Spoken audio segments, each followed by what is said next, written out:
Good day, please introduce me yourself. I am Gian Carolino Ramos. I am 34 years old, married.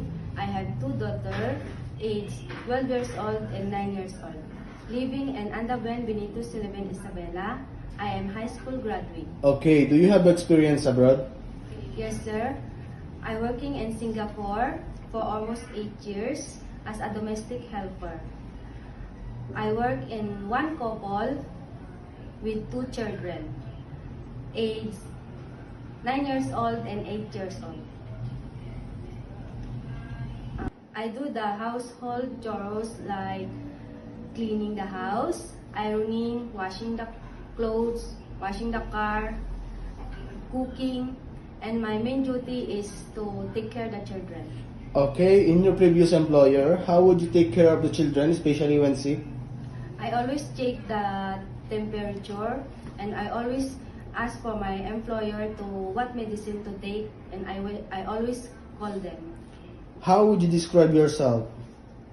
I am honest, I am responsible and trustworthy.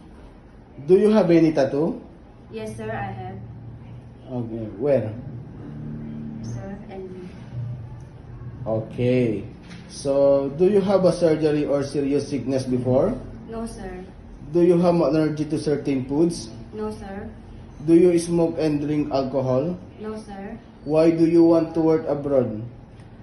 I want to work abroad because I want to provide my family and especially for my children. Okay, so if you get hard, you will take care of your children. My parents. If you're homesick, what would you do?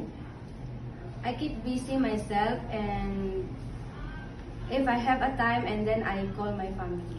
What time do you usually sleep and wake up when you are working?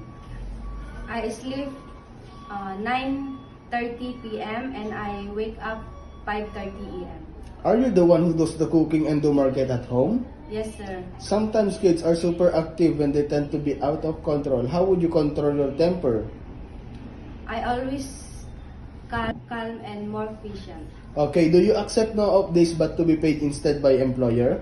Yes, sir. When you visited the parents, relatives, and friends of your employer, will you help and do the housework there? Yes, sir. Can you promise not to lend money in Hong Kong? Sorry, sir. Are you scared of dogs and cats? No, sir. Can you promise not to lend money in Hong Kong?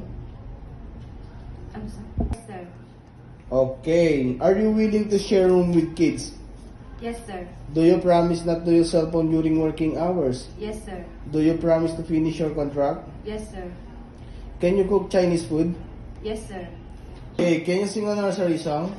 Johnny, Johnny, yes, Papa. Eating sugar, no, Papa. Telling lies? Yes, Papa. Open your mouth, ha, ha, ha. Okay, what is your message to your future employer? Good day, ma'am, sir. Hope to select me as your helper. I am hardworking, honest, and responsible person. I promise to serve your family with all my best. Thank you.